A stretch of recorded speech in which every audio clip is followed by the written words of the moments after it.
Hello students, how are you? All well? Okay. आज chapter 5 के अंदर कुछ नया सीखेंगे। नया मतलब आप लोगों की ज़रूरत, बहुत सारे बच्चों की ये बात होती है कि सर हमें एग्जैक्टली फोर्स कैसे देने होते हैं वो नहीं पता चलता है, फोर्स कैसे काउंट करने हैं वो नहीं पता चलता है, हमें ये नहीं पता चलता कि how to draw FBD free body diagram कैसे ड्रॉ करें वो हमें नहीं पता चलता है। तो आप हमें ये हेल्प कर दो प्लीज़। ओके, हेल्प कर देते हैं। तो सबसे पहले अगर बात करें कि एक ब्लॉक लेते हैं, एक ब्लॉक, ये रहा एक ब्लॉक,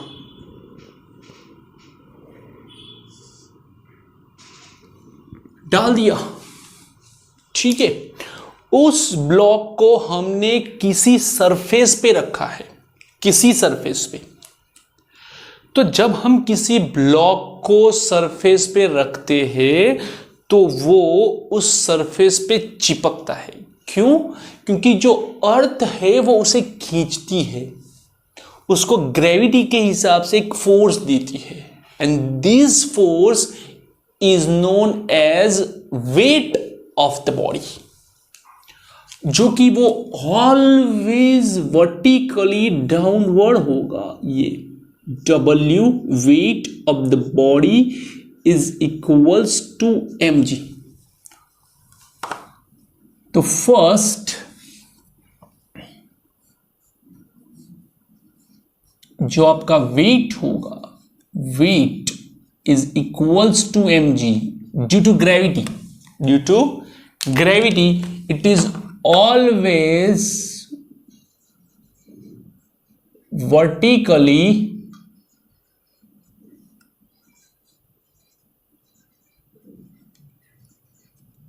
downward, vertically downward होगा। क्या होगा? वो उस सरफेस पे फोर्स लगाएगा, तो वो सरफेस उस फोर्स का अपोज करेगी according to the Newton's third law of motion, कि अगर तू मेरे पे एक्शन करेगा mg का तो मैं रिएक्शन दूंगी। तो यहां पे आपको एग्जैक्ट उसके ऊपर एक रिएक्शन फोर्स मिलेगा। ये इसे R या तो NB कहते हैं, R या तो NB कहते हैं। तो सेकंड जो होगा वो होगा R is equals to N, that's called normal reaction force। Normal reaction force जो होगा उसकी डायरेक्शन क्या होगी? तो नॉर्मल रिएक्शन फोर्स की जो डायरेक्शन है वो एग्जैक्टली कांटेक्ट सरफेस के नॉर्मल या तो परपेंडिकुलर,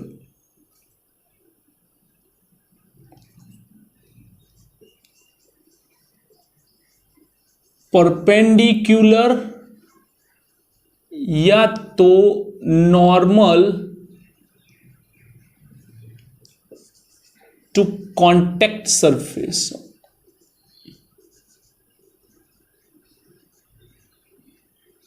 ये बॉडी के बाहर आती हुई होनी चाहिए, आउटवर्ड द बॉडी।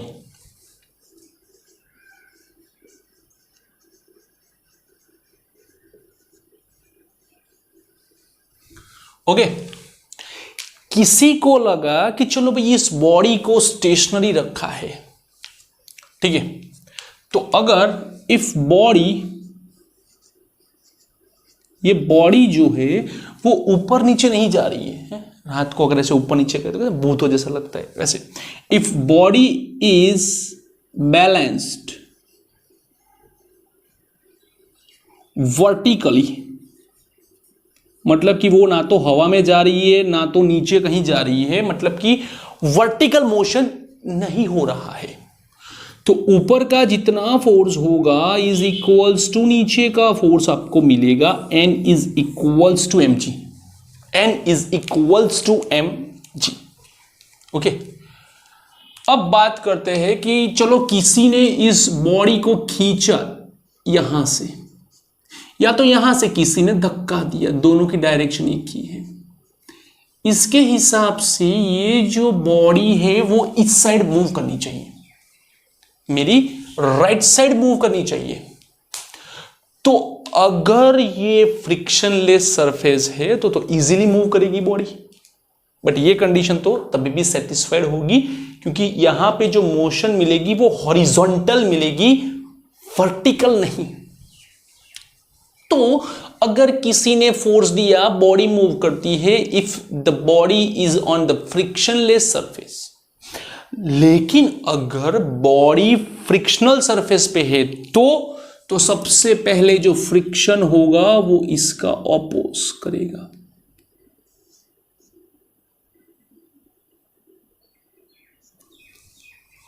ये फ्रिक्शन अपोज करेगा। Friction oppose is external force. तो थर्ड फोर्स जो आपको नोटिफाई करना है वो है F, it's called frictional force.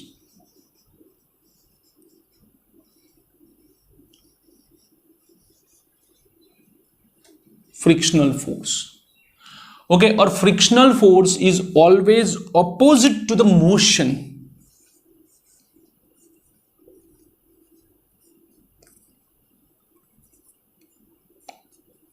Opposite to motion और एक्सपेक्टेड मोशन।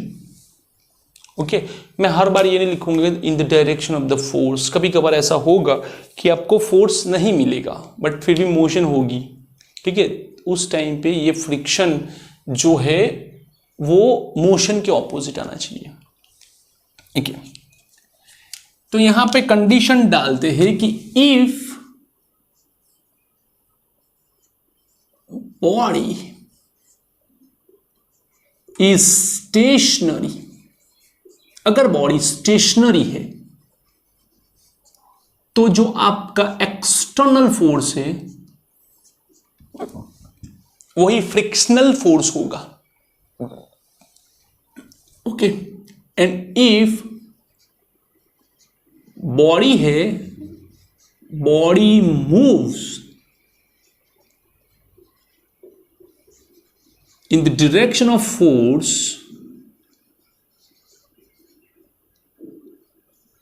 अब आपको ये बात तो क्लियर हो गई कि बॉडी मूव कर रही है तो रिजल्टेंट फोर्स अप्लाई होगा, डेफिनेट रिजल्टेंट फोर्स अप्लाई होगा Fr। तो इसका मतलब ये हुआ कि F is greater than small f, so F minus F is greater than zero. Greater than zero मतलब कि कुछ वैल्यू मिलती है, कुछ वैल्यू मिलती है जिसे हम लोग Fr बोलेंगे। Fr F माइनस F, और Fr के हिसाब से ही एक्सेलरेशन जनरेट होगा F माइनस F।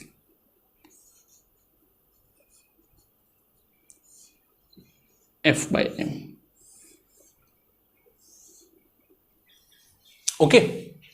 तो इस हिसाब से मुझे एक्सेलरेशन मिलने वाला है।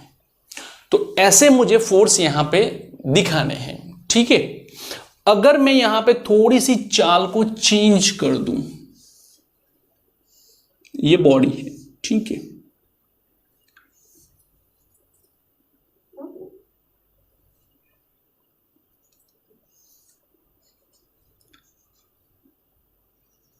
ये तो ये होगा W is equals to mg, ये होगा R या तो N।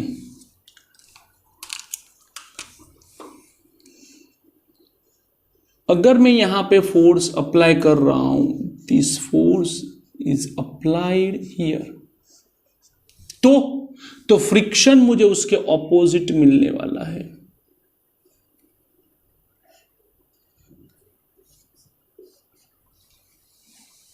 यहां पे देखो फोर्स की डायरेक्शन चेंज, फ्रिक्शन की डायरेक्शन चेंज, बट कंडीशन तो यही रहेगी। सिर्फ बॉडी किस डायरेक्शन में मूव करेगी वो चेंज होगा, क्लियर। तो ये कुछ बहुत ही बेसिक सी बातें थी। लिख लो, चलो सबसे पहले इसे लिख लो आराम से। ओके, अगर हम लोग ये बोले सपोज कि अगर बात ऐसी है कि अगर बॉडी किसी वर्टिकल फ्लो वॉल पे है, जैसे कि ये मेरा डस्टर है, ठीक है, वो ऐसे नहीं रखा है, मैंने ऐसे रखा है, तो वो गिर के नीचे आएगा। ओके, कहां आएगा? गिर के नीचे आएगा। तो चलो इसकी बात करते हैं कि अगर वो गिर के नीचे आ रहा है या कैसे भी आ रहा है, तो उसे कैसे मैनेज करना है। ये मेरा डस्टर है, ठीक है, तो एक बात क्लियर है कि वर्टिकली डाउनवर्ड एमजी मैंने दिखाई है। Normal reaction perpendicular to the contact surface, ये उसकी कॉन्टेक्ट सरफेस है, उसका परपेंडिकुलर और आउटसाइड द बॉडी ये रहा। एन लिखो या तो आर लिखो, ठीक है। अब बॉडी कहां आ रही है? नीचे आ रही है। तो अगर यहां पे फ्रिक्शन जनरेट होता तो कहां होता? ऊपर की साइड पे, ऊपर की साइड मुझे फ्रिक्शन मिलता, ठीक है।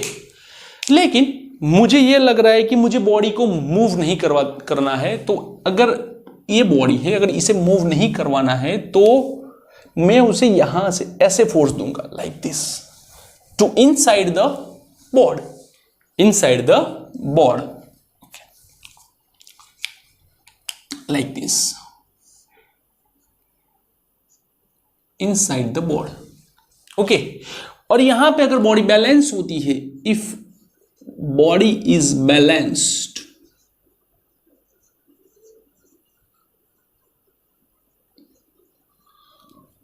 तो mg जो है इज इक्वल्स टू फ्रिक्शन और n जो है इज इक्वल्स टू f हो जाएगा, ठीक है।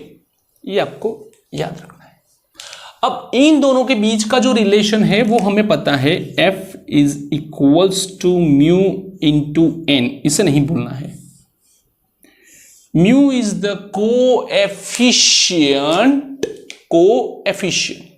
Of the frictional surface. Okay, चलो बात हो गई हॉरिजॉन्टली, बात हो गई वर्टिकली। सपोज अगर ये बॉडी इंक्लाइन पे होती तो ऐसे, लाइक दिस, ऐसे, मतलब कि ये बॉडी अगर किसी ऐसे इंक्लाइन पे आ जाती तो क्या होता? लेट्स सी, ये सरफेस है, ठीक है,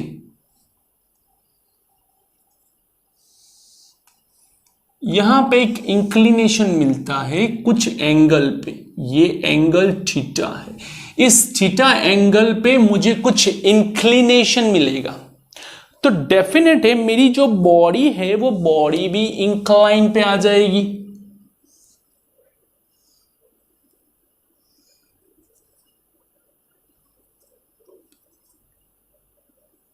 ये सेंटर वर्टिकली डाउनवर्ड, सीधा ही खींचना है इसे,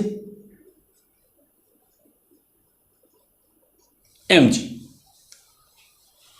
ओके, बट जो नॉर्मल रिएक्शन फोर्स है वो फोर्स अगर ध्यान से देखो, तो अगर मेरी बॉडी पहले ऐसे थी तो नॉर्मल रिएक्शन ऐसे था, मेरी बॉडी ऐसे आई तो नॉर्मल रिएक्शन ऐसे आया।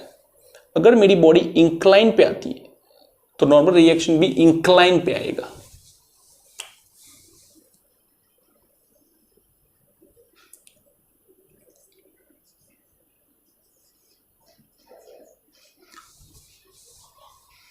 ओके, यहां पे एक mg ऐसा है जो डाउनवर्ड है और कोई नहीं है। अगर ये बॉडी फ्रिक्शनल सरफेस पे है तो यहां से आपका बॉडी का जो पार्ट है वो नीचे की ओर मूव करेगा। कहां आएगा? नीचे की ओर। तो नीचे की ओर मूव करेगा तो फ्रिक्शन कहां अप्लाई होना चाहिए? ऊपर की ओर। तो एक बात याद रखना कि फ्रिक्शन और नॉर्मल फोर्स वो दोनों एक दूसरे के परपेंडिकुलर है, लाइक दिस। ये फ्रिक्शन, ये नॉर्मल, ये एक दूसरे के परपेंडिकुलर है, ठीक है, ये याद रखना।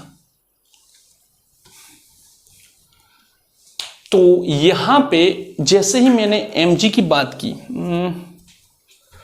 ध्यान से देखते हैं, कुछ बातें समझनी होती है। सपोज ये मेरा mg था, ओके, ये मेरा mg था इनिशियल लेवल पे, जब मेरी बॉडी ऐसे थी, मेरी बॉडी ऐसे थी तभी mg ऐसे ही था। लेकिन मेरा जो इंक्लाइन हुआ, इंक्लिनेशन हुआ, ठीक है, ये मेरा इंक्लिनेशन हुआ, ये देखो, जितना ये सरफेस ऊपर जाएगी उतना ही यहां पे कंपोनेंट बनेगा, ये कुछ एंगल बन रहा है according to the inclination.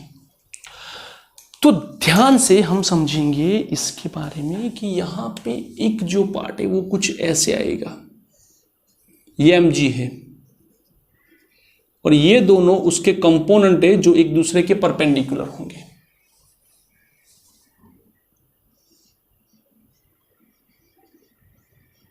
mg cos theta, ये जितना इंक्लाइन होगा उतना ही ये कंपोनेंट दूर जाएगा, और ये जो है वो है mg sin theta. Okay, clear? तो यहां पे अगर बॉडी बैलेंस है तो डेफिनेट है वर्टिकली तो बैलेंस होगी, वर्टिकली कोई प्रॉब्लम नहीं है।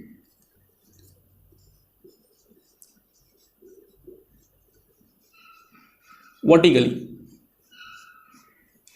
n is equals to mg cos theta, क्योंकि n भी थोड़ा क्रॉस है, फ्रिक्शन भी थोड़ा क्रॉस है, तो मुझे जब फोर्स को बैलेंस करवाना है तो वो फोर्स मैं ये चाहूंगा कि एक ही लाइन में आए, ठीक है।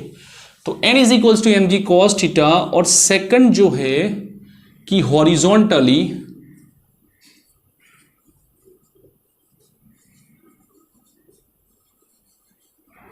अगर मूव नहीं हो रहा है तो friction F is equals to mg sin theta. अब एक बात बताना, ये जो कंडीशन है F is equals to mg sin theta, उसकी बात करें तो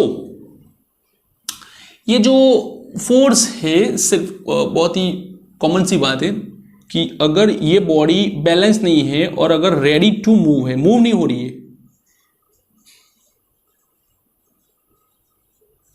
रेडी टू मूव है, ठीक है, तो भी ये कंडीशन आप अप्लाई कर सकते हो। इन दोनों का रेशियो लो, तो इन दोनों का रेशियो क्या होगा, frictional coefficient mu, mu is equals to F by N, mg sin by mg cos, mg cancel, it's tan theta. तो mu equals to tan theta, जो फ्रिक्शनल कोएफिशिएंट होगा वो एंगल की 10 वैल्यू देता है, एंगल की क्या देता है, 10 वैल्यू देता है, फ्रिक्शनल कोएफिशिएंट। ओके, तो ये हो गया एक इंक्लाइन पे। अगर सपोज ये बॉडी नीचे की ओर मूव कर रही है, ये पहले इतना लिख लो, चलो। तो अगर बात करते हैं कि if body moves in downward,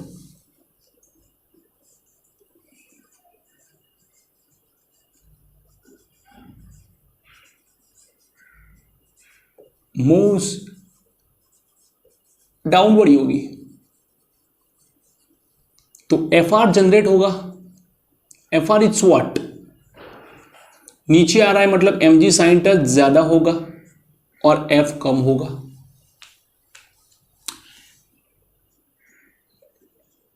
mg sin थीटा minus F is equals to mu into n,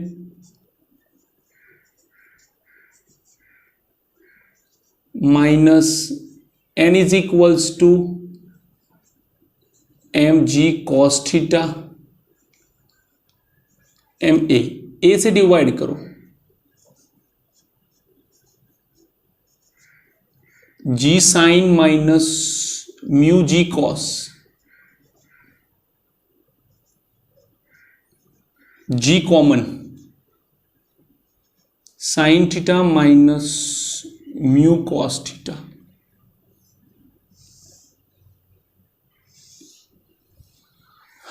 तो इतना एक्सेलरेशन जनरेट होगा अगर बॉडी फ्रिक्शनल सरफेस पे है और मूव कर रही है तो।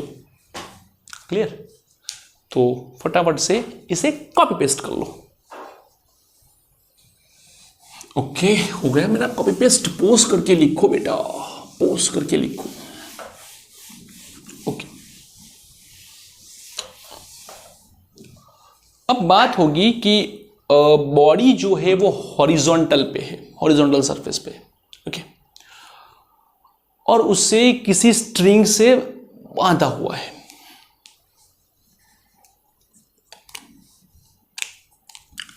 If body is tied with the string,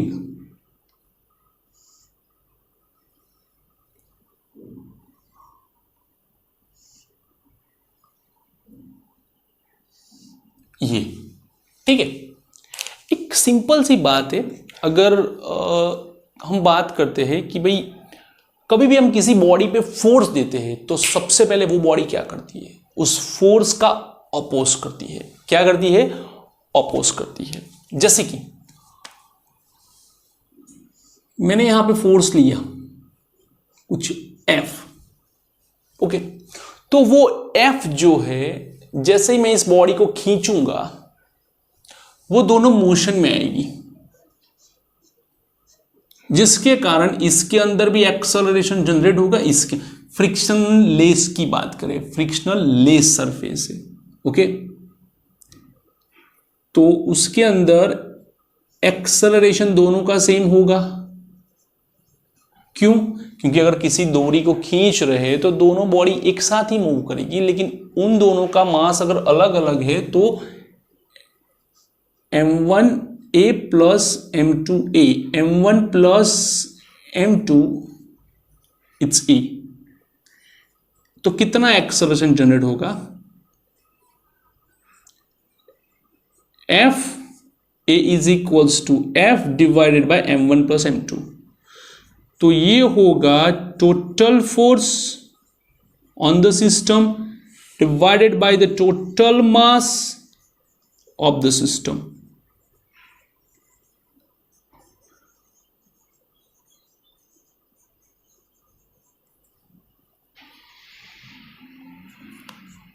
is equals to, ये होगा एक्सेलरेशन।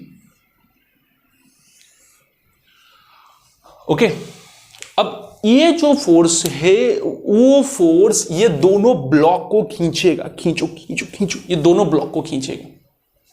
लेकिन ये जो रस्सी है ये रस्सी को सिर्फ और सिर्फ इसी ब्लॉक को खींचना है।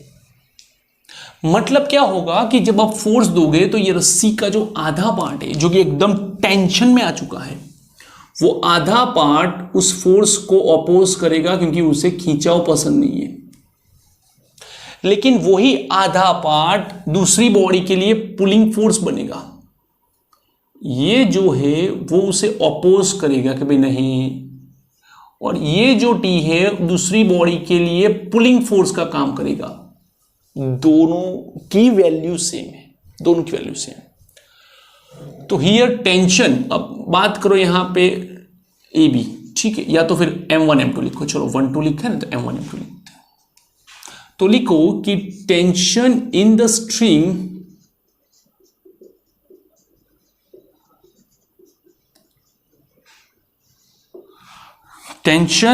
String is pulling force for block 2 T, और उसका जो मास है वो है m2 और ये है a। T is equals to m2a। तो जो टेंशन है वो दूसरी बॉडी पे हमने ट्रांसफर किया है, पीछे वाली बॉडी पे।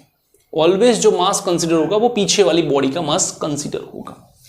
जैसे कि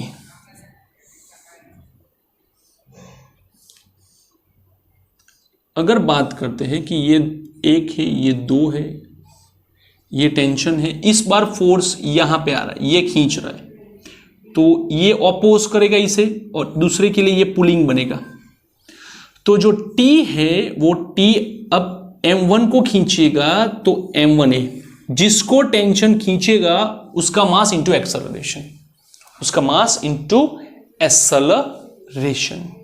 तो ये हो गई दो बॉडी के लिए। चलो अब बात करते हैं कि अगर 3 बॉडी दी हो तो क्या सिस्टम होगी। 3 बॉडीज,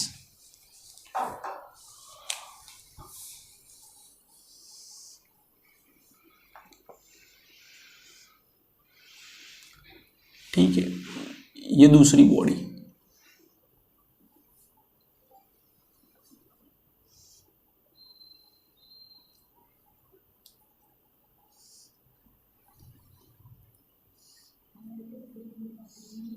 ठीक है। अगर मैंने फोर्स इस डायरेक्शन में दिया है F, तो ये पहले और दूसरे ब्लॉक के बीच का टेंशन T1, ये दूसरे और तीसरे ब्लॉक का टेंशन T2, ये 1, ये 2, ये 3, ठीक है।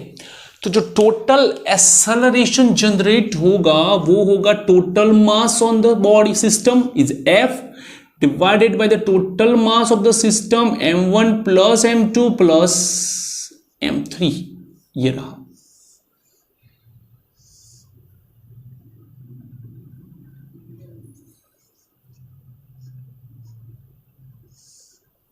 ओके, तो ये मुझे एक्सेलरेशन मिलेगा। अब T1 जो है, T1 पुल्स ब्लॉक्स 2 and 3, तो T1 is equals to m2 plus m3। Similarly T2 जो है, T2 pulls block 3, so T2 is equals to m3a। Simple concept.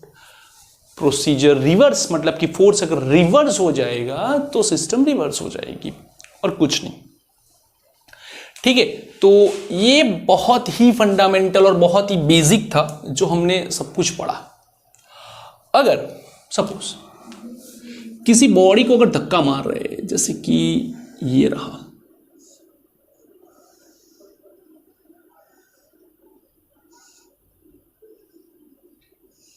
ये 1, ये 2, ये 3, ये लगा फोर्स F, तो क्या होगा। तो सबसे पहले हम अगर हमारे क्लासरूम के अंदर 5 बेंचेस की लाइन है, लेन में 5 बेंचेस रखी है, ठीक है। हमने सबको घसीट के आके लेके जाना है, तो मैंने धक्का लगाया, पहली वाली दूसरे को कांटेक्ट में, दूसरी वाली तीसरे के कांटेक्ट में, तीसरी वाली चौथे के कांटेक्ट में, चौथी वाली पांचवे के कांटेक्ट में आ गई। यहां पे 3 कांटेक्ट है। तो जब मैंने फोर्स लगाया तो मुझे कितनी बेंच को धक्का देना है, 5 बेंच को। तो ये जो फोर्स है उसे कितने ब्लॉक्स को मूव करवाना है, 3 ब्लॉक को। तो A is equals to F divided by m1 plus m2 plus m3, ठीक है। लेकिन जब ये फोर्स फर्स्ट पे जाएगा, उसमें से फर्स्ट कुछ फोर्स का यूज करेगा और बाद में वो फोर्स आगे बढ़ेगा। कहां बढ़ेगा, इस सरफेस पे आएगा, F dash, suppose F dash. तो अब जो ये F डैश है, F dash has to move block 2 and 3. So F dash is equals to m2 plus m3a। अब कुछ बचा, वो उसके अंदर गया। अब क्या होगा, अब जो तीसरा ब्लॉक है वो आएगा। तो मुझे तीसरे ब्लॉक को मूव करवाने के लिए यहां पे एक फोर्स लगाना पड़ेगा, that's known as F double dash. और जो F डबल डैश है उससे सिर्फ और सिर्फ has to move only block 3। तो F double dash is equals to M3A, F double dash is equals to M3A। Okay, तो ऐसे हमें टेंशन को, कांटेक्ट फोर्स को दिखाना है। ये कांटेक्ट फोर्स है, एक्सटर्नल फोर्स जो है वो कांटेक्ट फोर्स में कन्वर्ट होता है। यहां पे हम लोग NMG का यूज नहीं करेंगे, जनरली एक मूव करवाएंगे, मोशन करवाएंगे। अगर सपोज सर इसमें फ्रिक्शन होगा तो opposite to the motion F लगाएंगे और हर एक के लिए NMG यूज करेंगे। जब वो न्यूमेरिकल आएंगे तब देखेंगे। बट नॉर्मल अगर आपको फोर्स को डिस्क्राइब करना है तो यही है, वेट एन F, जैसे इंक्लाइन पे बोला mg cos mg sin, फिर टेंशन एक अपोज बिहेव करेगा, दूसरा पुलिंग में कन्वर्ट होगा, दोनों की वैल्यू सेम होगी। यहां पे कांटेक्ट फोर्स है, ठीक है। ऐसे अगर 3 ब्लॉक्स हो, 4 भी हो, 5 भी हो, तो आपको जस्ट कुछ ऐड करते रहना है और कुछ नहीं। क्लियर? तो बहुत इजी कंसेप्ट था, सिर्फ और सिर्फ कंसेप्चुअल। आपको JEE नीट के अंदर ये कंसेप्ट बहुत हेल्प करने वाले हैं। अगर हेल्प होगी तो एक कमेंट भी होनी चाहिए, ठीक है? तो एक कमेंट कर दो कि अगर आपको वीडियो अच्छा लगा हो तो, ठीक है। And thank you for watching this video. Write down.